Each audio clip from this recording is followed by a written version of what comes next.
अजितदादा हे केवळ एक व्यक्तिमत्व नव्हतं, तर ते एका पिढीचा आत्मविश्वास होते. शेतकऱ्यांचा एक कळवळा असलेले, शेतीबद्दल इत्थंभूत माहिती असलेले, शेती, ॲनिमल हजबंड्री या सगळ्या विषयांची पूर्ण जाण असलेले आणि एक प्रकारे मातीतनं तयार झालेलं नेतृत्व असं अजितदादांचं नेतृत्व होतं.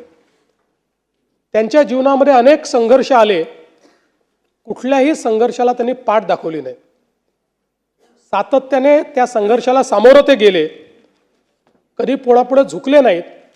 पण ज्यावेळी दादांना मनातनं असं वाटलं की काहीतरी चूक आहे किंवा समाजाला ते चूक वाटतं आहे, त्यावेळी जाहीर माफी मागायलाही त्यांनी मागे पुढे पाहिलं नाही.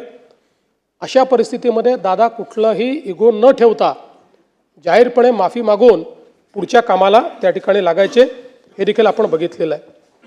त्यामुळे एक प्रकारे अनेकांचा आधारबळ असलेले, अनेकांना धीर देणारे, अनेकांच्या निर्णयाची ताकद असलेले दादा आज नसल्यामुळे निश्चितच खूप मोठ्या प्रमाणात अनेक लोकांच्या समोर अनेक प्रश्न त्यातनं निर्माण झाले.